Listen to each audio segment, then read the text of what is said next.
Rain has a way of hiding things. Footsteps, breathing, even guilt. That's what my father used to say. The night he disappeared, it was raining so hard the world felt underwater. I was house-sitting for my parents while they were out of town. Old place, 2 stories, surrounded by trees. The kind of house where rain doesn't sound peaceful. It sounds intentional, like someone throwing handfuls of gravel at the windows. The knocking started at 12:43 a.m. 3 slow knocks. Not loud, not urgent, just firm enough to be deliberate. I checked the door camera. Nothing. Only rain pouring down the porch steps. I told myself it was the wind. I went back to the couch. The second knock came at 1:12.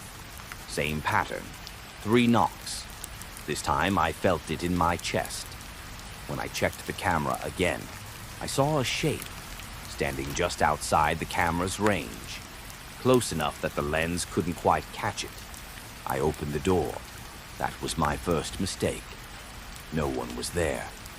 But the rain stopped touching the porch. Everything beyond the door frame was soaked. The spot directly in front of me was dry, as if someone had been standing there. I closed the door and locked it. That's when the knocking moved. It came from the window, 2nd floor, my parents' bedroom. I didn't go upstairs. I stayed on the couch, lights on, TV playing something loud and stupid. At 2:06 a.m., the TV shut off. The lights dimmed, and the knocking came again. This time, from inside the house. 3 knocks, from the hallway wall. I ran to my parents' bedroom and locked myself in. The rain outside was deafening now, and mixed with it, another sound, wet footsteps, slow, bare, moving across carpet. The bedroom door handle turned. A voice followed, low, familiar. "Ethan," it said. My father's voice. My father drowned 5 years earlier. Car accident during a storm. They never found his body. "Open the door," the voice said. "I'm soaked." Water started seeping under the door, not flooding, just enough to soak into the carpet. It smelled like river water, like rust and rot. I screamed for him to stop. The knocking turned violent, not fists, not hands, something heavy, something swollen. The voice changed. It layered over itself. Multiple versions of him speaking at once. "You left me. You watched. You didn't call for help." Memories I never told anyone came rushing back. The truth. I was there the night he crashed. I followed him to the river after we argued. I watched his headlights vanish into the rain. And I didn't call 911. I drove away. The knocking stopped. The rain went silent.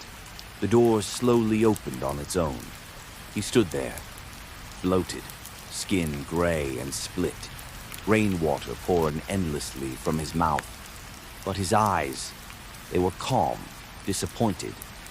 "You don't get to forget," he said. Then he stepped back and vanished. The house was dry, no water, no damage. Morning came like nothing happened. I sold the house 2 weeks later. But every time it rains now, around midnight, someone knocks 3 times, always outside my door, still soaked, still waiting.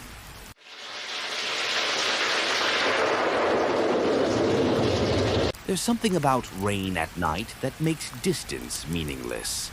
Sounds travel farther, shapes blur, and things that should stay hidden feel closer than they are. That's how the singing reached us. I was driving back from a late shift with my coworker Jonah.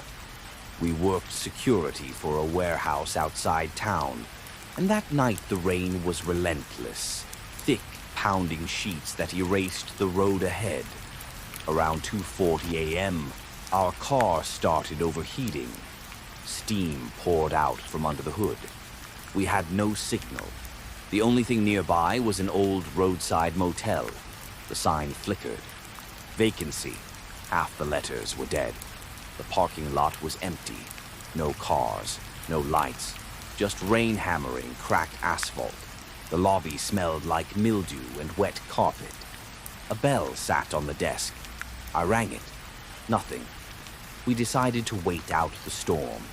That's when we heard it. Singing, soft, female, coming from outside. At first, I thought it was the wind passing through broken pipes, but the melody repeated, slow, broken, almost like a lullaby. Jonah frowned. Who sings in this weather? We stepped onto the covered walkway.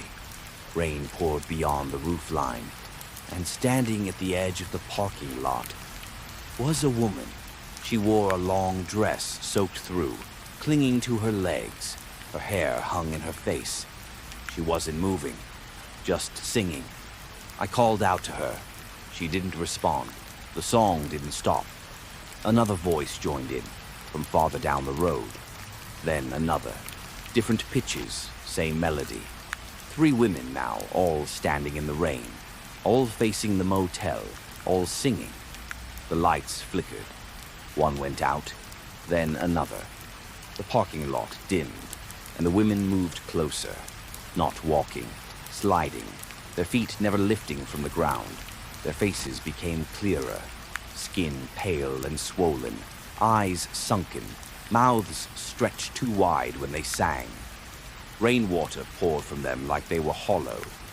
Jonah grabbed my arm. They're not alive. The singing grew louder, closer. It vibrated in my bones. I felt it behind my eyes, inside my chest. The motel door slammed shut on its own, locked. The women reached the walkway. They stopped just beyond the light, and the singing ceased. One of them spoke. Her voice gurgled. We've been waiting. Memories flooded my mind.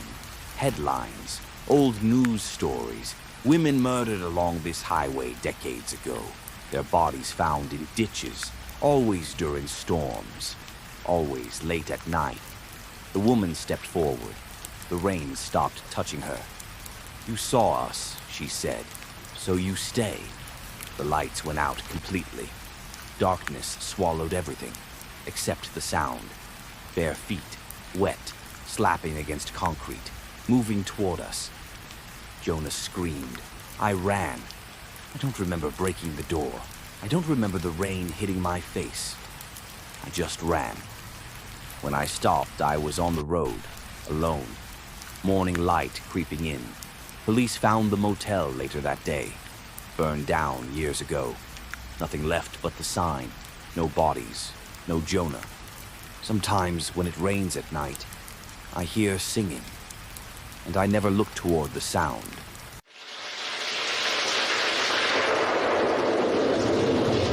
I started noticing the bus stop during the worst month of my life. That detail matters. Because I don't think it appears unless you're already worn down. I was working nights at a hospital on the edge of the city. My shift ended at 2:30 a.m., and I relied on public transit because my car had died weeks earlier. Every night I took the same route.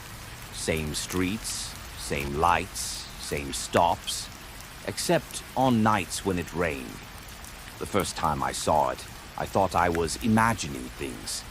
A bus stop where there shouldn't have been one. No sign, no bench. Just a narrow shelter made of glass and metal, standing alone on an empty stretch of road. Rain streaked down its sides. A dim light glowed inside. I stood there under my umbrella, staring. I knew that stretch of road. There had never been a stop there. But the rain was heavy and I was tired, so I stepped inside. It was warmer. Not much, just enough to be noticeable. There were other people already there, 4 of them, all soaked, all silent. A woman in a nurse's uniform, a man in a business suit, an elderly woman gripping a handbag, and a teenage boy staring at the ground. None of them looked at me. The rain outside intensified. The sound was deafening. Then it stopped, suddenly, completely. That's when I realized something was wrong. Rainwater clung to the people inside the shelter, but it didn't drip off. It didn't pool. It just stayed, as if gravity had forgotten them. I checked my phone. No signal, no time, just a black screen reflecting my face, and behind me, the reflection of people who weren't there. The bus arrived without headlights, without sound. It simply appeared in front of us. The doors opened. Cold air rushed out. No driver, no lights inside. Just rows of empty seats stretching farther than they should. The others stood up, one by one. They moved toward the bus, not walking, drifting. The woman in the nurse's uniform paused beside me. Her eyes were clouded. "I missed my stop," she said softly. Then she boarded. The teenage boy looked up at me. Fear flashed across his face. "They said this one goes everywhere," he whispered. Then he stepped inside. I backed away. The shelter trembled. The rain returned in a violent rush. And suddenly, the bus stop was gone. The road was empty. The bus was gone. I was standing in the rain, alone. The next morning, I looked it up. Accidents, fatalities, always during storms. People hit while waiting for buses. Pedestrians struck crossing flooded streets, all near that stretch of road. The bus stop appeared again the following week. Heavier rain, more people, all silent, all watching the road, waiting. This time, one of them spoke to me, a man with half his face gone. "We don't wait for the bus," he said. "We wait for the rain to choose." I stopped taking the bus after that. I walk home now, even in storms, even when it's dangerous. Because sometimes when rain hits the pavement just right, I see that shelter in the distance, and people inside it, staring at me, making room.